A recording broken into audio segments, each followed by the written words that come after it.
and John Berman. All right, good morning and welcome to your new day. It is Thursday, December 27th, 8 o'clock in New York. Allison is off. Erica Hill joins me. I think we're in the countdown to the new year. Has it officially begun yet? We're officially in the countdown to the new year. The question is, are we in the countdown to the end of the shutdown? I'm going to go with no. I'm right there with you. I'm going with the new year comes well before the end of the shutdown. Here we go. The president and first lady, they are back at the White House after the surprise holiday visit to U.S. troops in Iraq. This is the president's first visit to a combat zone, and it comes days after a sudden decision to pull U.S. troops out of Syria. That's the decision that he is defending despite a fair amount of criticism from both sides of the aisle.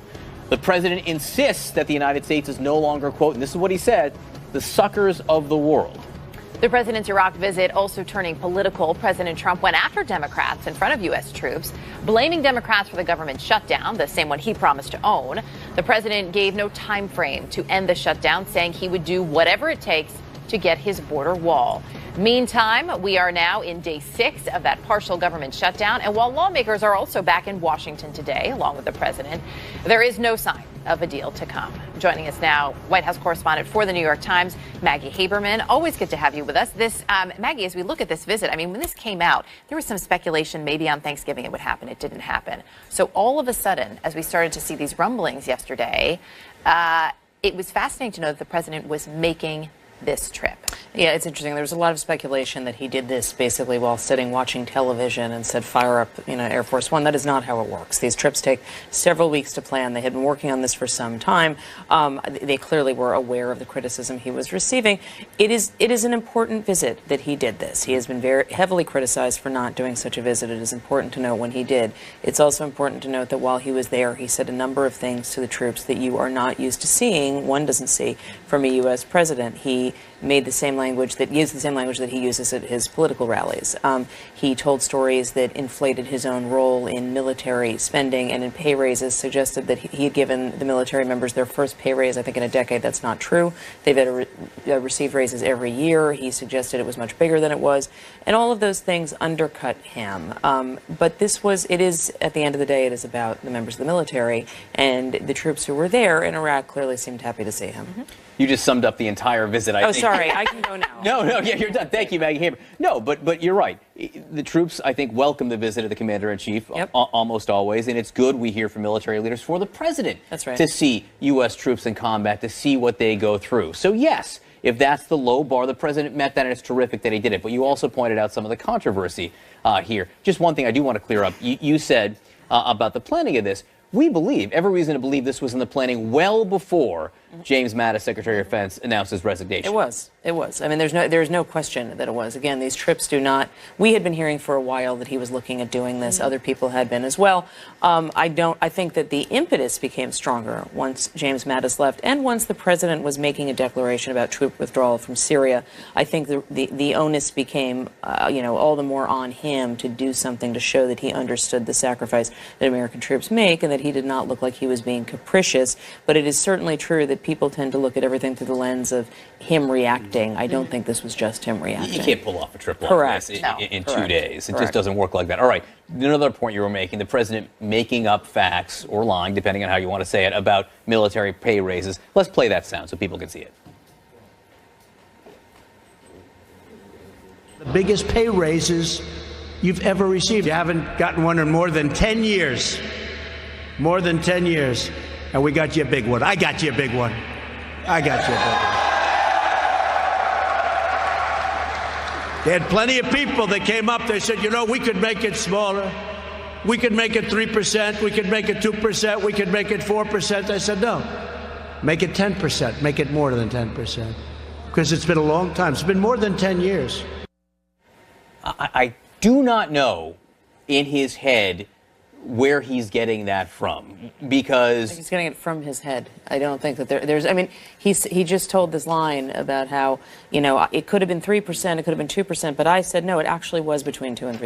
It was 2.6%, and it was on par with raises that members of the military had received every year.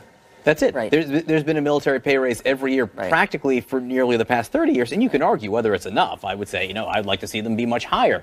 But the point is, there have been raises every year in the last 3 years. They weren't 10%. Even if you add them all up, it's not 10%. He tends to talk as if numbers in dollars are the most important thing, and he talks about that in the context of everything he does. We have seen this over many years, number one. And number two, some people close to him used to say, well, the reason that he says things like this, he makes these false statements, is those are the things he wants the media to focus on. This is not good for the media to be focusing on. No. This just undercuts his trip. This undercuts something that he did that was, a clear positive, and it was one of the, while it was a conventional thing that he did, a trip to visit troops overseas, sometimes convention is good. This is the president who has decided that convention is generally bad. In this case, it was good. It was good for the military. It was good for him. And there's no reason to undercut it with the imaginary numbers. Or even to undercut it with politics. So, a number of our military analysts, retired generals, retired colonels, have said this is exactly what we've all said. This is great. This is what the troops needed. This is what the president needed to do, to go there and to see it. But General Mark Herdling telling us, listen, normally when these visits happen, and he's been there for when presidents visit a war zone, you pull whoever it is coming over, the lawmaker, and say, just a reminder, this isn't a political event. Find your constituents, take a picture, but keep it above board. The president, Air Force Colonel telling us he believes he probably had that conversation, either ignored it or just, didn't care and went out there and directly attacked Democrats and went right for the jugular and made it more of a, to your point, campaign rally. He does this everywhere he goes, and you know this. Almost every setting that he is in, he turns into some kind of, yet again, an up-down referendum on himself. And so that is what he did there. Wall funding, the Democrats, Nancy Pelosi. I'm confident that someone told him this is not the place to do this, because people often tell him that he shouldn't do the things that he does, and he does them anyway. He will go and do what he wants to do. It shouldn't surprise anyone by now. It just doesn't make it appropriate to do it at this particular venue. How much is this shutdown weighing on his head? What do we know about his current plans on this? His current plans are to stick, and he said it, and it's consistent with what he is saying privately to people, that he is dug in. He is going to try to wait for the Democrats to cave. The problem with that, so we're looking right now realistically at a shutdown that goes into next year, or goes into the new Congress. The problem for the president is that Nancy Pelosi has a lot of cards to play right now, and why would she give in? This is a shutdown. You could have maybe made that argument if you were the president, had he not made this display in the Oval Office of saying, I will be proud to own this shutdown.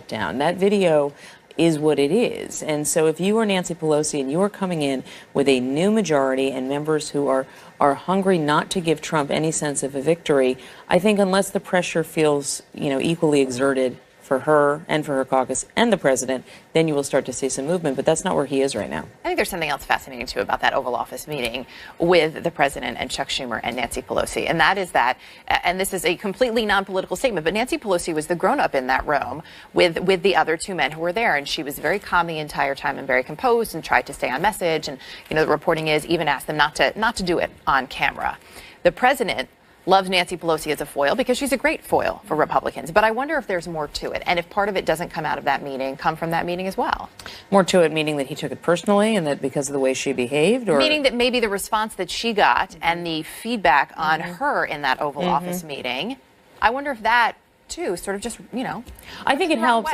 It helps, but I got to be honest. I mean, I've always thought that both she and the president got what they wanted in the very short term out of that meeting. She got to look good for her base. He got to display to his base, which was a base that was not happy with him at that moment because he had pushed through this criminal justice reform bill that was not a conservative base priority. It was a Koch brothers priority, and so the way had been softened in a bipartisan fashion. But this is ultimately something that he was dealing with, where he has his voters feeling a little restless. That said, she got more for the long term than he did, because for the long term, he is saying, I'll happily own a shutdown. And they had a deal, and he pulled back from the deal. Right. So at the end of the day, I think what is going on for her is just the knowledge that she has a lot more power right now than she has had at any point in many years, and Democrats are not eager to hand the president something where he can say, look, I got this done. So you said she has a lot of cards to play. It does appear she is already playing them, right? Correct. I mean, yesterday I was struck by the comment she made upon the president's return, saying that the wall keeps changing and now it's a beaded curtain, were Nancy Pelosi's words. She called it a beaded curtain. And as soon as I heard that from her, I'm like, wow. She is poking. That is more than poking. Well, she's been trying to make him sound weak. I mean, her language has been very specific on this since the day of that meeting where she questioned his manhood. And now she's talking about beaded curtains. She knows how to tweak him, and she is going for it. She is showing him that she is not going to be pushed around. This president is somebody who has bent people to his will over and over and over, and she is, I think, trying to demonstrate she is not going to be one of them. The other thing that I think that was fascinating yesterday is the president saying, listen, by whatever means necessary, we are going to get this wall done. Right. He was then asked 3 times by a reporter whether he could see his way to $2 billion in funding versus 5, and he very clearly avoided that question, didn't want to answer it. It sounds like $2 billion is not whatever it would take in his mind. I don't think it is whatever it would take, but I also think it's important to bear in mind that Donald Trump is very good at, ripping up whatever is in front of him and telling you it actually looks like this, such as a pay raise that was not actually 10% or what have you. And he will do what he will recharacterize whatever the government will open ultimately, and whatever it is that he ends up agreeing to, he will characterize as a solid win. Nancy Pelosi is going to do everything she can to make it harder for him to sell it that way. Sure. Do we think the president can stay in Washington? A lot of people on social media. You mean long term, or do you mean right now? I mean short term. I mean, he canceled his trip to Mar-a-Lago because of the shutdown. The first leg, sure, yeah. I mean, look, what I've heard from several people is he wants to go. At the same time, I don't think that going to Mar-a-Lago for these extended stays is as fun for him as it used to be. It used to be that he could go down and he was almost seen as this wizard who could give people whatever they want. And now people ask these questions that he can't really give easy answers to, or people want something from the president that he can't necessarily do because he's discovered what the limits of executive power are. So I think it doesn't hold quite the same allure. I'd be very surprised if he misses the New Year's party that he throws every year there. There's some other event down there that I think he wants to go to, some other ball a few days later. I could see him going down for a short amount of time, and I think that the calculation is the trip to Iraq makes it a little easier for him to then take a vacation. There's been a lot of talk, obviously, about the Fed chair as well, the president attacking him. But then we had reporting yesterday that he's willing to meet with the Fed chair, that this could happen in the next, I guess, week or two in early 2019. Was the message getting through to him? I mean, is that the sense that he was finally understanding that attacking the Fed chair is certainly not helping the markets? No, I don't think it's a sign of that. I think it's a sign that people around the president are desperately trying to calm the markets and are saying things like that. I don't think it would change anything. I mean, I think that a meeting is lovely, but the president either stops tweeting or doesn't stop tweeting. Right. And you will notice that there was a correction upward yesterday in the Dow, and it was also coincided with a period where the president was on an airplane and not tweeting. Yeah. So, I mean, I think that what they're trying to do is show the president your actions directly affect things. And the president, it's not that he doesn't know that, he just sometimes can't help himself. I will say this idea of this summit between the president of the United States and the chair of the Fed creates its own problems. Yes, if they're meeting as if they are somehow rivals. Or as if they're sort of working together. The whole point of the Fed is it's supposed to be apolitical and independent. And there is just this idea that you're bringing together sort of, a boss and a worker, and that's not what it has happened before, but it is, to your point, it is rare, and it is. And under these circumstances, it's not ideal. Yeah. Maggie Haberman, great to have you. Thanks so much. President Trump now back from his first visit to a war zone. We're going to get reaction from a Democratic congressman who served in Afghanistan. That's next.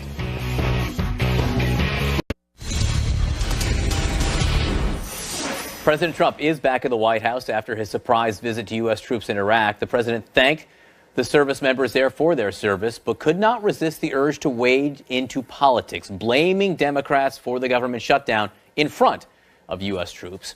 Joining us now is Democratic Congressman Jimmy Panetta. He is an Afghanistan war veteran, a member of the Armed Services Committee. Congressman, thank you so much for being with us. The president visiting a war zone, you, of course, served overseas, a positive thing, correct? Of course. And thank you, John, for having me and giving me this opportunity to be here with you. I appreciate that. It's a low bar. You can come on any time. If you're going to be that appreciative, we'll have you on even more. I could use the adulation for that. Now, what did you make of the president's trip overseas? Again, it is something that people felt was long overdue, but he did it, and it is undoubtedly good for a president to visit troops in a war zone. Of course. I mean, you have to give credit where credit is due, and it was great to see the president actually getting out of the White House, getting out of Mar-a-Lago, and going into a war zone. What you would hope, though, is that this is an opportunity for him to listen, to learn and not just lecture and not just have a political rally. But unfortunately, this president, as you heard your last guest on your show, this president is kind of a one-speed president. He only knows one thing, and that's basically holding these types of political rallies. And unfortunately, that's what we saw yesterday there in Iraq. You did not feel it was appropriate to say what the president did about the government shutdown? Look, like I said, I think the president as commander-in-chief has an obligation when he shows up in a war zone, when he's out talking with our troops. I think he needs to listen to learn. Listen and learn. When I was stationed in Afghanistan back in 07, 08, we did not have anybody as high as the commander-in-chief coming to visit us. But I can tell you, when Admiral Fallon, the CENTCOM general, came, when the Secretary of Navy came, it's a real shot in the arm. And I think you saw that yesterday. You saw these troops take to the president yesterday. They were excited that he's there. They loved that he was there on the ground with them. And I believe that the president actually felt that. And I guarantee you he'll probably be back in a war zone after this sooner rather than later. Good. Yeah, let's hope. Let's hope, because I do think it is good for the troops. I also think it's good for any president to see the sacrifices that are made and have been made by the likes of you, sir. I do want to ask about something he said, which was very interesting in terms of policy. He was talking about the withdrawal of U.S. troops from Syria, which he has ordered and which led to the resignation of Defense Secretary James Mattis. And he said he intends to leave U.S. troops in Iraq, and he thinks the troops in Iraq can fill the void left by the U.S. forces in Syria. Operationally, do you think that's optimal? Yeah, I do not. The key word you used is optimal. No, it's not optimal. Is it possible for them to conduct operations from a neighboring country? The answer is yes. But will it be as successful? And I would say no. And we saw that because early on, the uptick, the success that they had really started to grow once they had troops in Syria actually developing the intelligence necessary to have the type of targeted strikes that those special operators that were there in country actually used. And so I think, sure, you have certain assets, aerial assets, SIGINT and so forth that can be used outside of the country. But when it comes to when it comes to developing that raw intelligence, nothing beats having boots in the grounds in the country. And I think we've shown that it can help by the success that we've had in Syria going after ISIS and actually basically isolating them. The problem is ISIS is not over. ISIS is not dead. There are reports of 20 to 30,000 troops, 20 to 30,000 ISIS fighters, I should say, there in Syria, possibly in Iraq. We need to be aware of that. We need to continue this fight, and it helps when we have troops in Syria to do that. I do want to ask you about one thing the president said there about the mission in Syria, and I think this translates to Afghanistan as well. He said the men and women who serve are entitled to clear objectives and the confidence when those objectives are met that they can come home and be with their families. Do you agree with that sentiment, and Sure. do you agree that he is projecting what the objectives are? Well, look, I think it's obviously the troops, they're there to fight, obviously to succeed per the mission.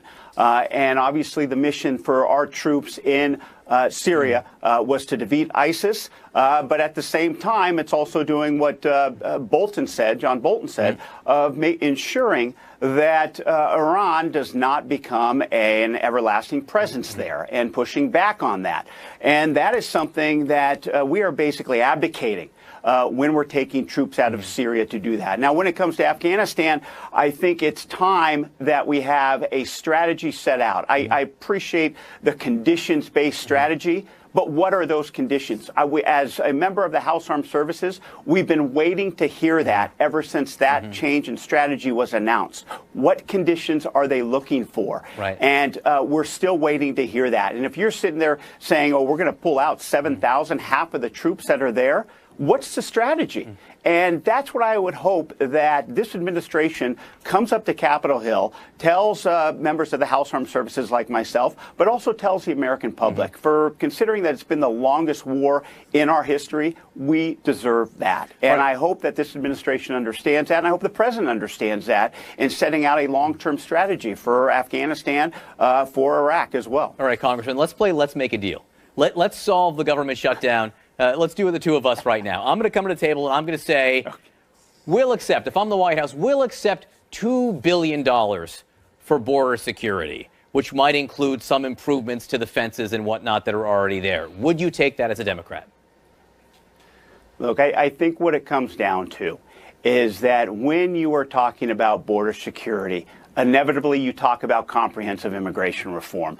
And that's where the conversation should start. It shouldn't start from the bottom up. It should start from the top down, comprehensive immigration reform going down to border security. That's not where you and I both know that's not where it is right now. Right. We've had those discussions in the past. Last February, that all fell apart. In the last administration, they tried and fell apart. The one before that, they tried and fell apart. Where we are right now is we're trying to keep the government open until February. So I'm merely asking is if in the short term you would accept $2 billion in funding for, again, that would include border security and also perhaps some improvements to the fencing. And my response to that is when we start talking about border security, we need to start talking about immigration reform as well, especially where I come from on the Central Coast of California.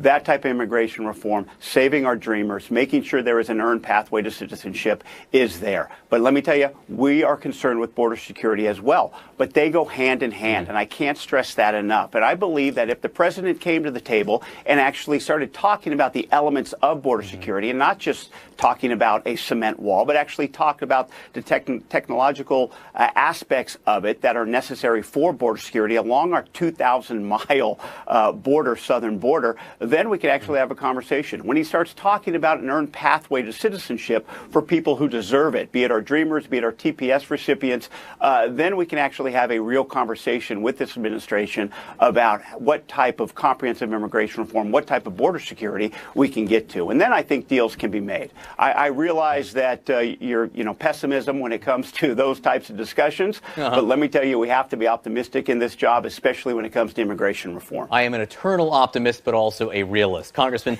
Jimmy Panetta, Democrat of California, thank you very much for joining us. Please come back. Appreciate having you on New Day. Thank you, John. Happy holidays. You too. Erica? President Trump says the American people want his border wall. Is that true? We'll take a look next.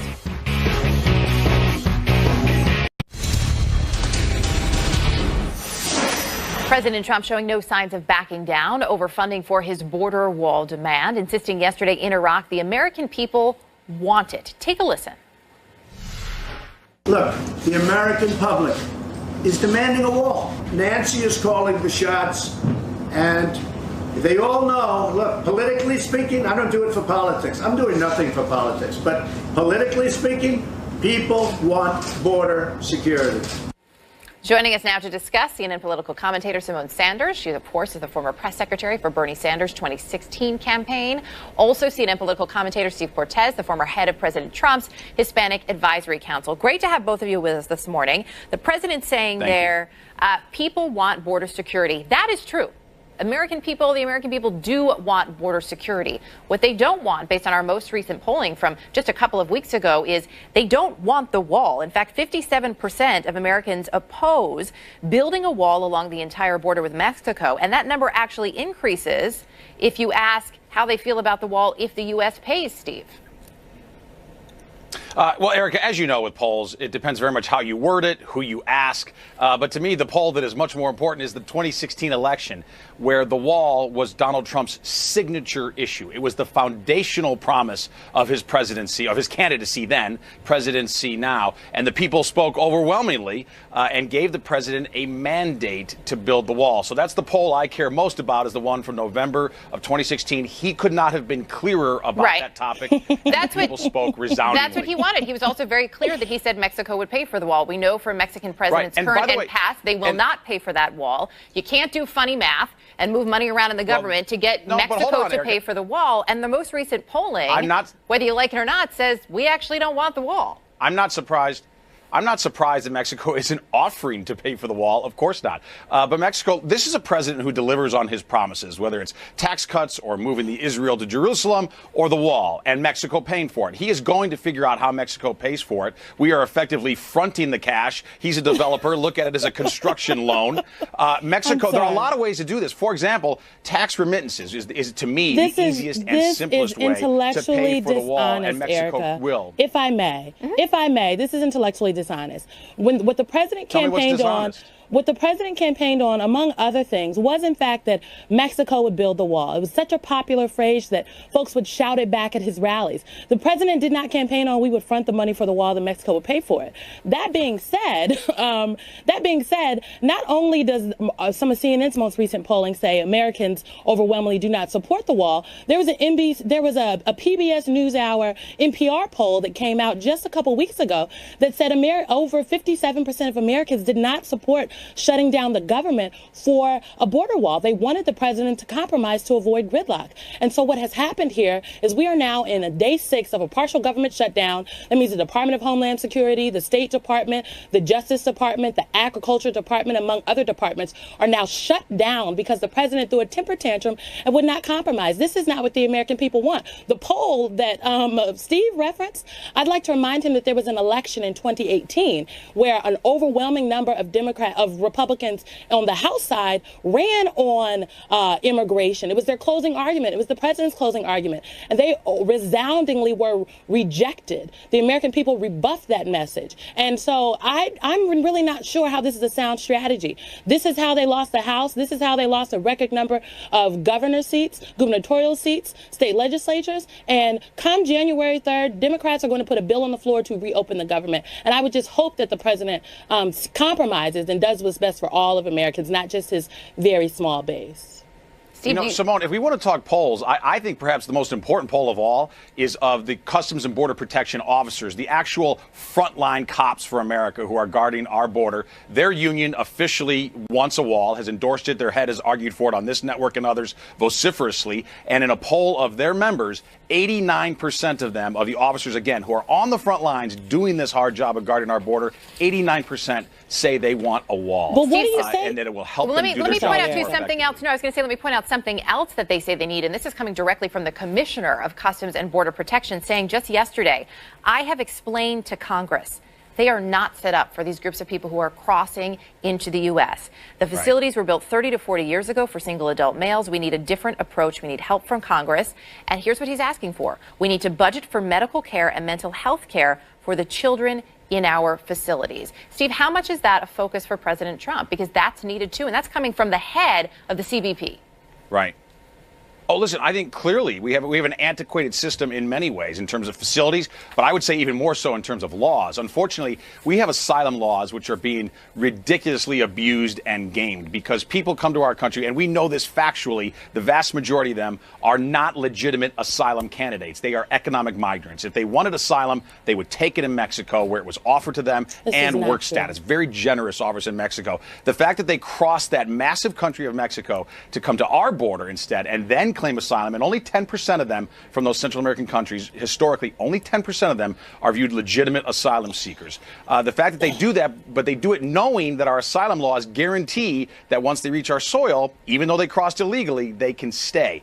That needs to change. If we change that law and build a wall, we will solve almost all of that problem at the border, and we won't be housing. Look, it's awful that we're housing thousands of children from Central America. I'm saying let's solve that problem. When we get rid of a porous border, we get rid of the incentives for people to come here for economic reasons, and then they can immigrate the right way, like my father did, like millions of Americans did, and become legal immigrants. So, Erica, if I may, I just want to be clear and say that the crisis that is currently happening at the border is, in fact, a crisis that is manufactured by the Trump administration, because folks are the legal way to seek asylum is to present yourself at a port of of entry into the United States of America.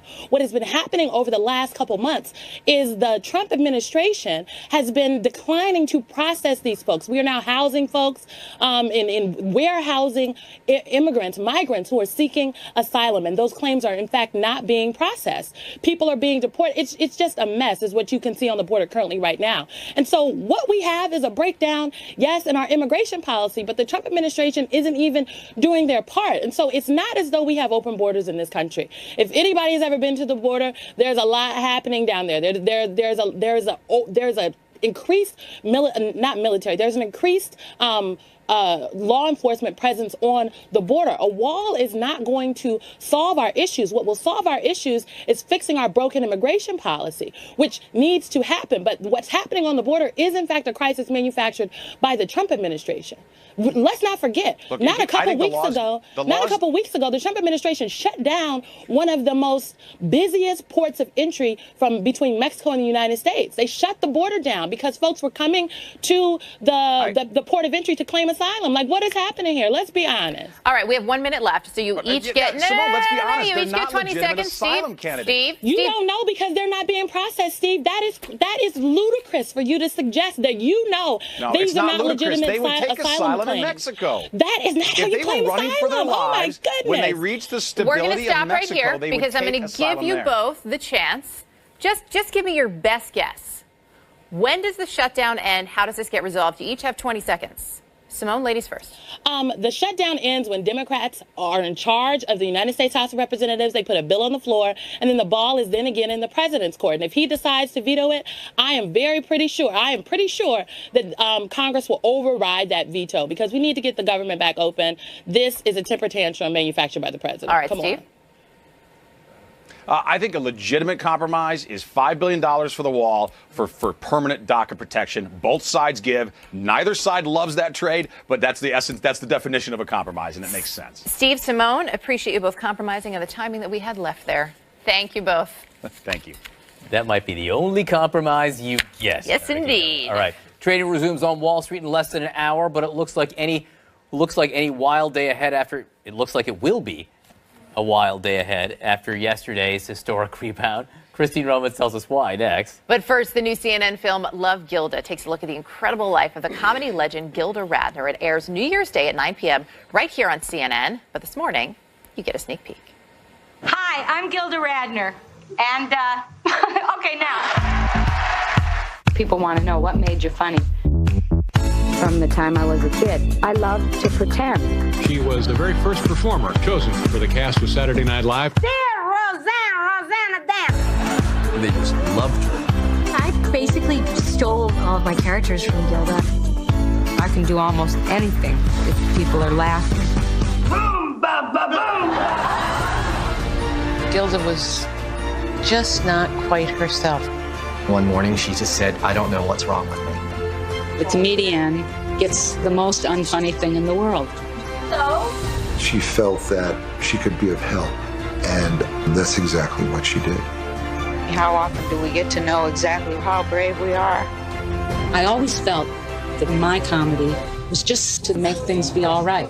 Love, Gilda. New Year's. Liquid markets, a lot of automated trading, a lot of uncertainty with the headlines. So this is the way it's going to be, folks. It's going to be volatile. We had basically 10 years of straight up with a few exceptions. That's not going to happen anymore.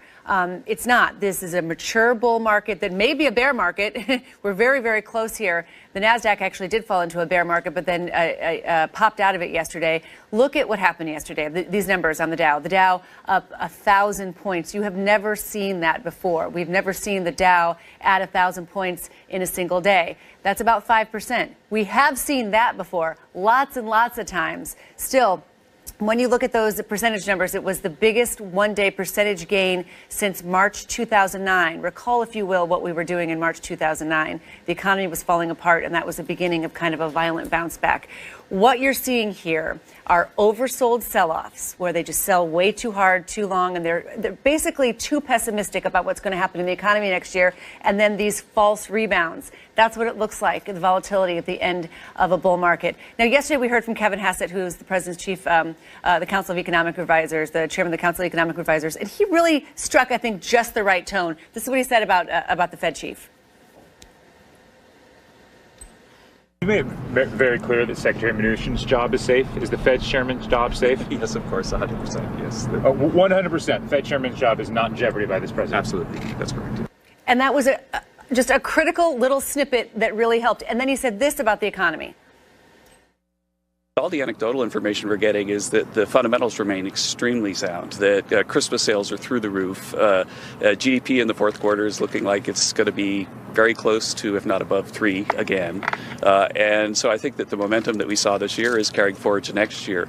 How long into next year? That's the big question. But at least that was just the right tone from a White House messaging team that's had a tough time sending out the right tone. I don't know if it's a coincidence the president was on a plane to Iraq and couldn't say anything or tweet anything negative about the Fed chief or stock market or who's to blame, but at least for yesterday, things seem solid. We'll watch to see if there's any reversals again here today. 100% safe is exactly what investors wanted to hear when it came to the Fed chief. Christine Romans, thanks so much. Appreciate it. Berated in his own apartment building. Just ahead, a man opens up about the ugly confrontation with his neighbor. Was it racially motivated? His thoughts.